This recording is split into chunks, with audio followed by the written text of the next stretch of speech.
How are things, folks? Am I on? We are on. Let's go. Apologies for some of the seats here. We got a huge crowd on the way in, so they're just joining us shortly. So the rest of you can take your seats. We're going to kick off. Welcome to La Nave. Welcome to our new home. We're super excited about this whole new stage and phase for South Summit. We're thrilled for you guys to be with us here this morning. Our first speaker opening South Summit 2016 has had a spectacular career in technology right from the heart of Silicon Valley. This company has been around for over 13 years, but well, for some of us, especially for me, I feel like I've had this product and service my entire life. This company revolutionized how we use the internet and shared and combined and demonstrated our professional experience and our CV, let's say, at a time when the internet was not as transparent, let's say. So people were actually worried about using their real names, actually putting their CVs. The fact that people could demonstrate their professional career and connect with others online in this way was absolutely disruptive in its moment. And of course, it had an incredible trajectory to date, right up to an incredible acquisition this summer by Microsoft for $26 billion. It was a great pleasure. I give a big, warm welcome to Alan Blue, please.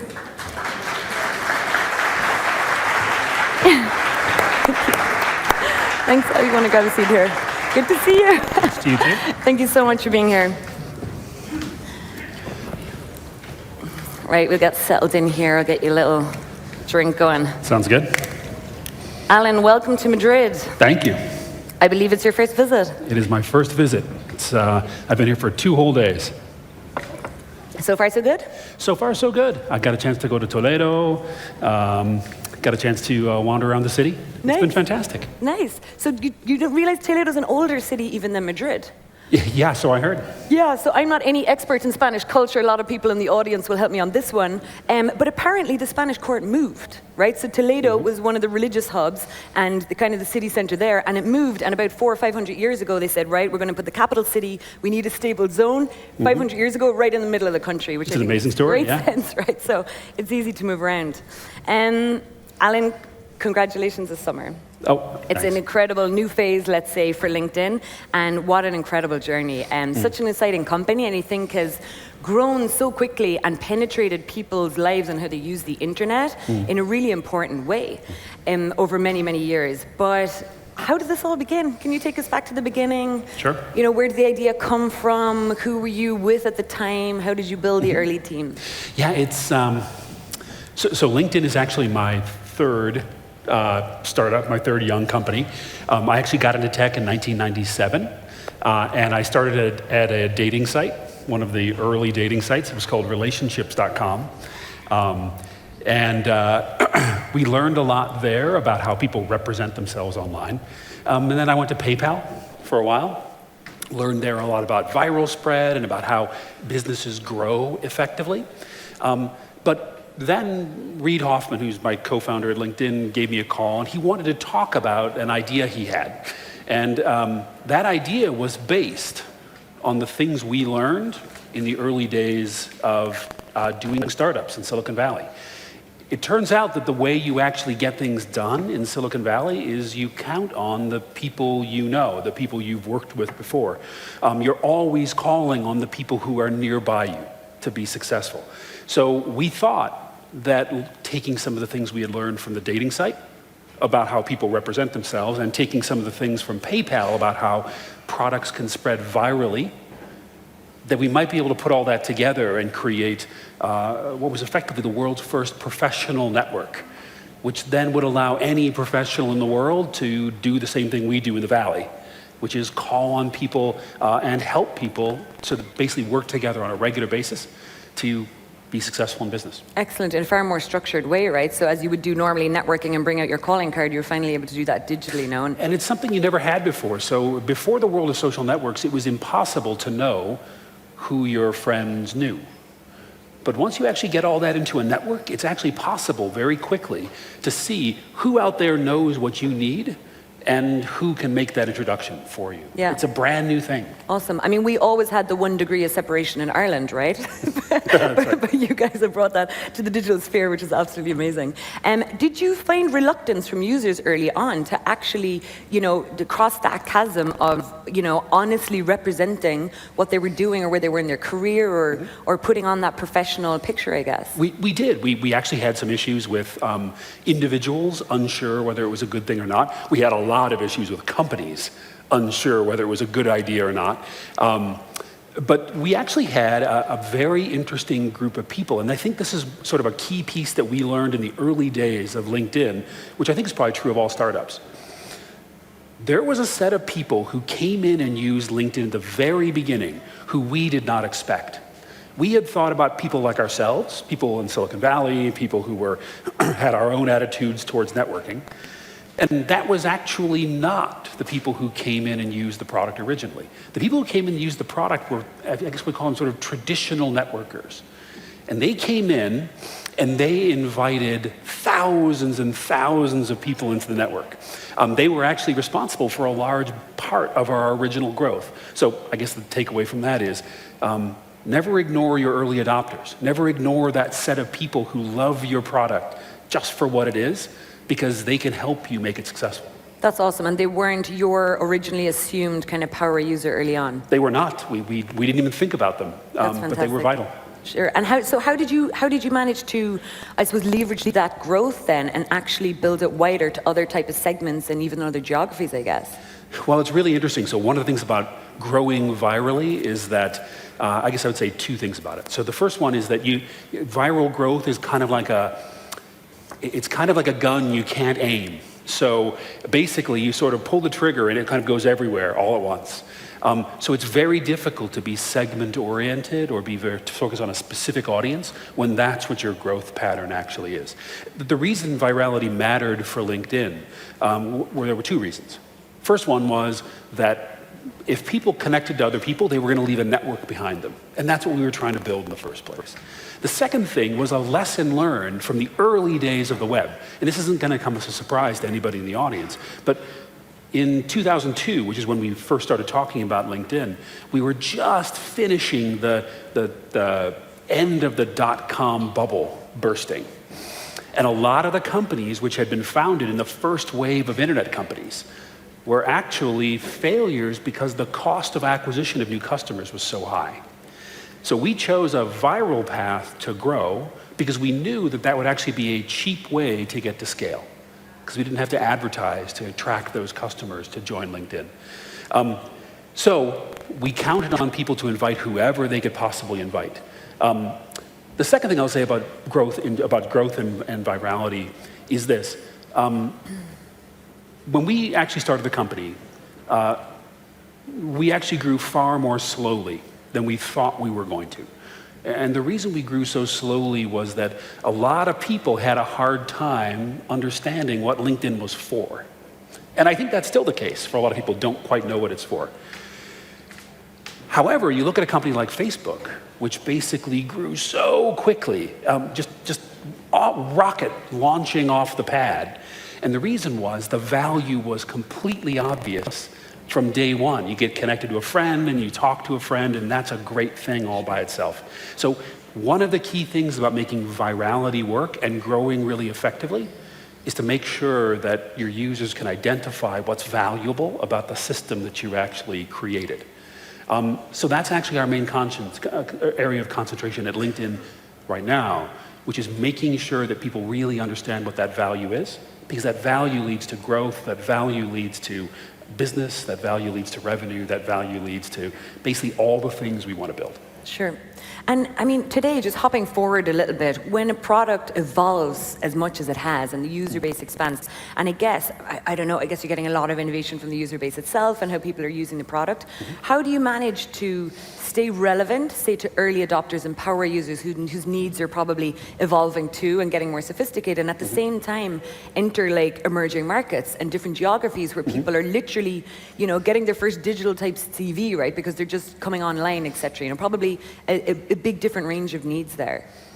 So it's a challenge, and you always have to balance, because you can't, especially if you're building a consumer product, you can't build that product for a different product for hundreds of different segments. It's just not possible to really do it effectively. So I'll always believe that the key piece there is to have a super clear understanding in your own mind about what your value is and what your solution is, and build for that. And your users will see the value in it, and they will follow you. You're sort of setting the tone for what they would understand. So for instance, if we actually believe that the primary value of LinkedIn is, say, getting a job, then we're going to build the best possible job getting product you can possibly do, and people will take that as the new standard for getting a job, because it's based on a network. Yep.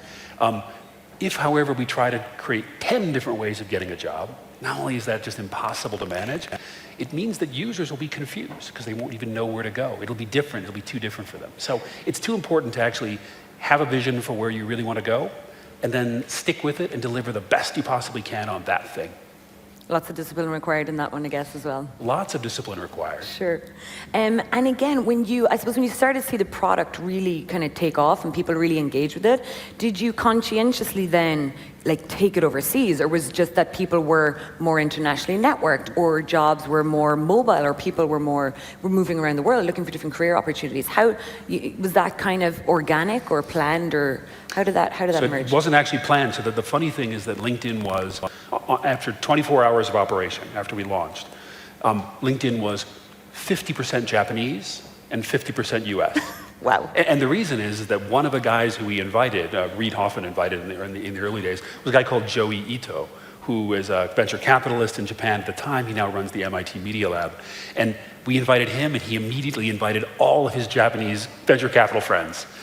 So we only had a few hundred people in the network, and half of them were in Japan. Brilliant. But it all grows very organically. Again, you can't aim the viral gun. So we have been at least 50% outside the US from the very day we launched the product. Okay. And now we're about 64% outside the US. Okay, majority overseas now. Wow, amazing, yeah. Excellent. And just, you mentioned about being patient, I guess, and trying to understand your power users, even if they're not, or your early adopters, even if they're not who you assume to be. How was it early on? I mean, you said it probably took longer than you planned to actually take off. Were there moments of despair there? What was your valley of death like, let's say, in terms of the early days? How did you survive that? And So there were no moments of despair. So one of the great things about being an entrepreneur who's done it several times is that you get used to actually having moments when things aren't working as well as you would like them to, and you just say, we have to work through that. Basically, we launched in May of 2003, and we had a bet that on the day we launched about the number of users we would have at the end of 1 week.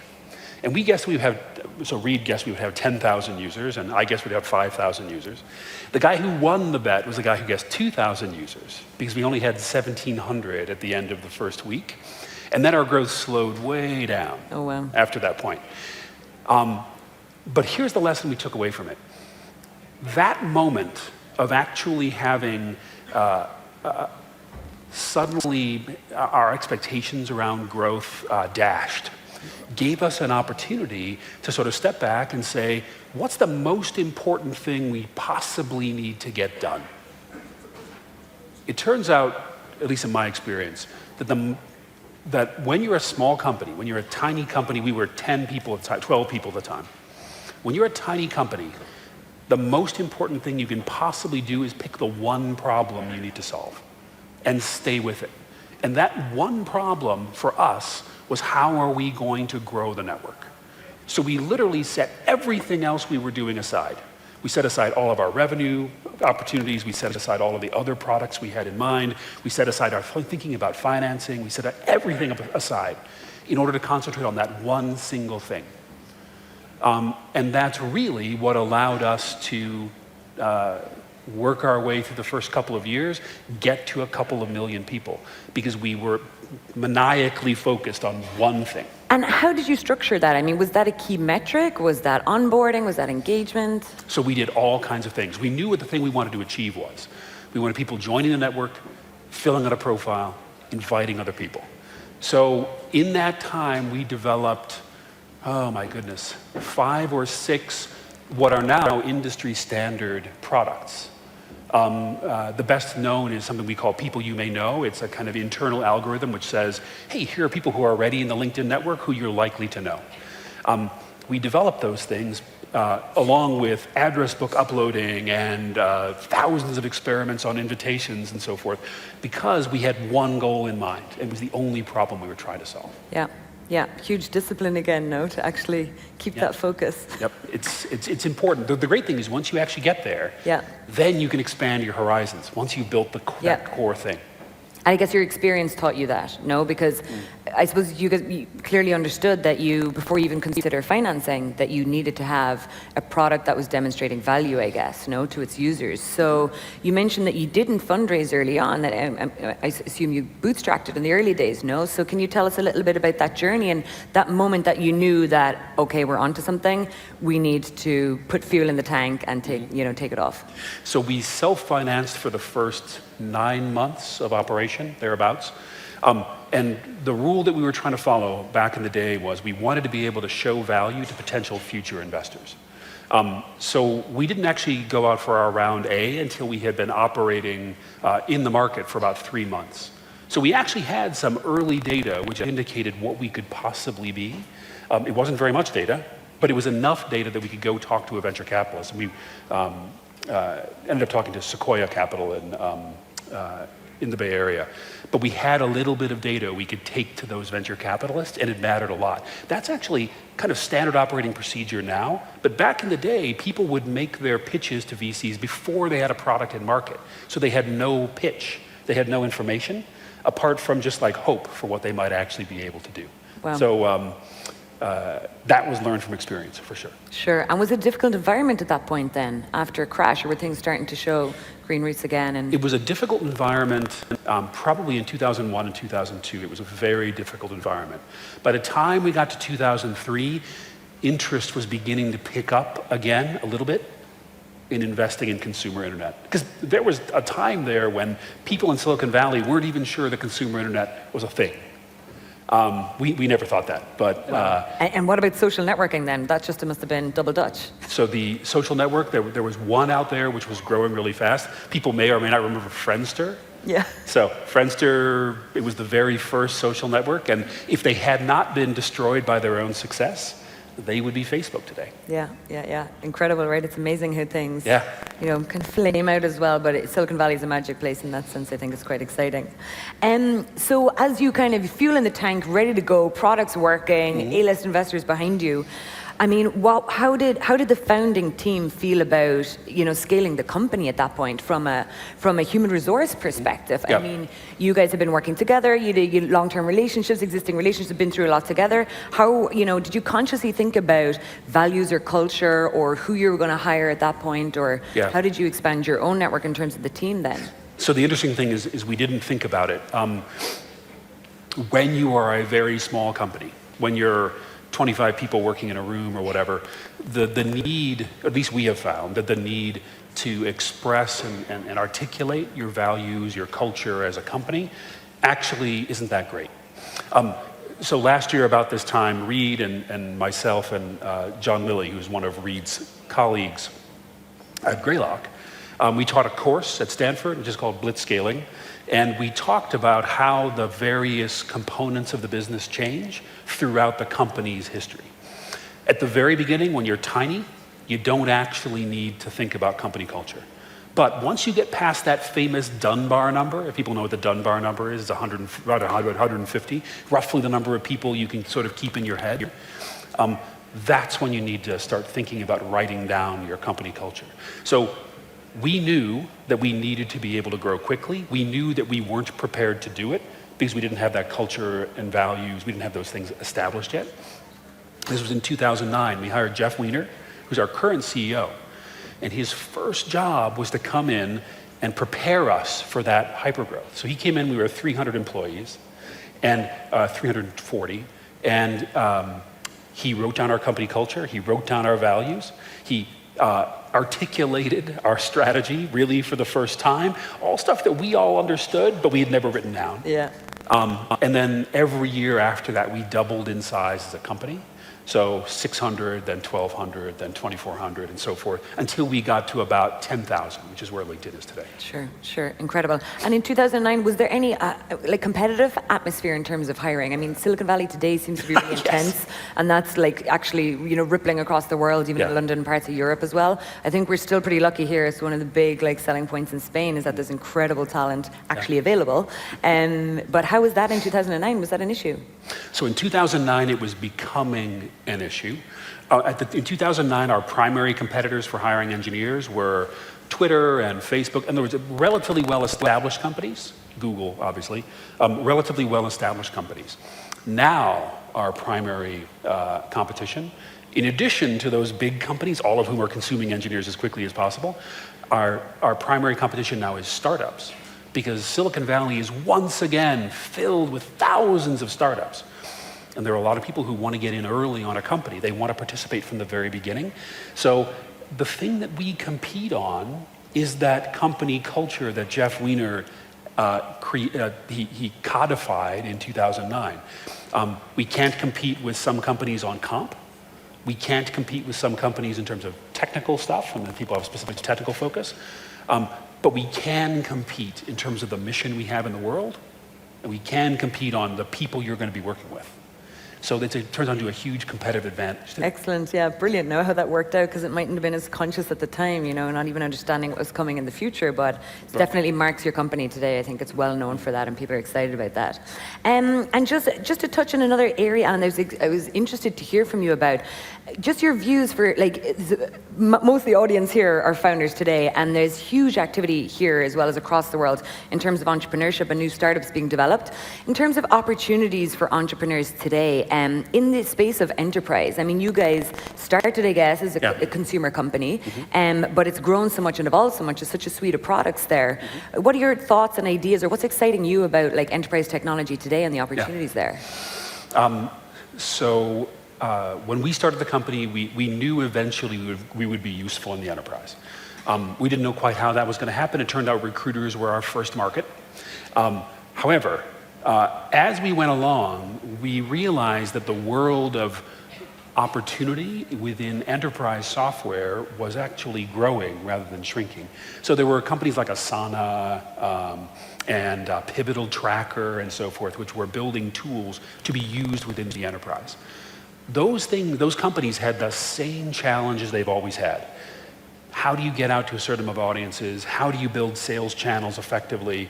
How do you make sure that you get a price effectively? How do you work with other products? All these questions. During that time, however, things really have shifted. So Salesforce began to create an application platform for developing applications to be connected with Salesforce's products. The same has been done in other companies and other environments. And then Slack came along. And Slack actually created one of the first, well, not the first, but one of the first marketplaces for creating and selling enterprise applications. So now something which used to require building up a huge sales force and a high level of technical excellence in terms of the product you would actually do is beginning to act more like a consumer startup. So it's cheaper to actually get there. So now we don't have to just build consumer products with our lean methodologies. You can actually build enterprise products with those as well, because that space is actually becoming accessible to what we would normally think of as internet entrepreneurs. Yeah, absolutely. Exciting times. So will we expect to see a lot of big enterprise innovations from LinkedIn, considering acquisition that's in process at Microsoft and a traditional enterprise company there? Well, so even holding the Microsoft acquisition aside, it's actually value. I think that a lot of the value that LinkedIn actually brings is what we learned from our recruiter product. So back in the day, recruiters were that first audience who came to LinkedIn to say, we would like to buy your product. How much does it cost?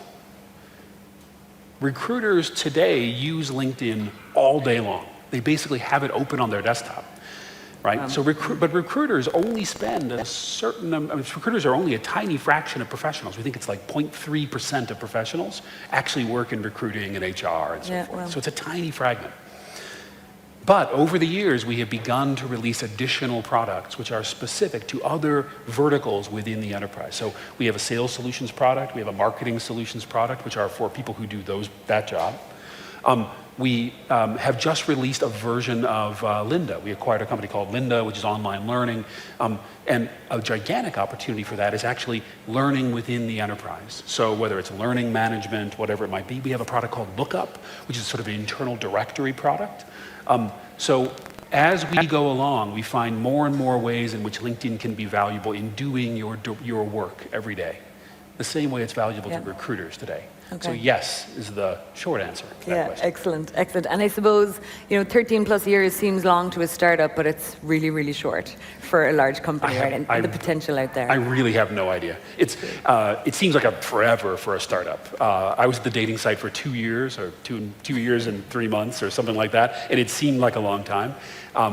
But following the path and the growth of LinkedIn over time has been, I don't know, it's exciting. It's been exciting. It's been a real privilege to be able to see it and to participate in it. Amazing, amazing. Well, you can see you're as passionate as you are today as surely you were from day one about the company and the product, so wish you the very best.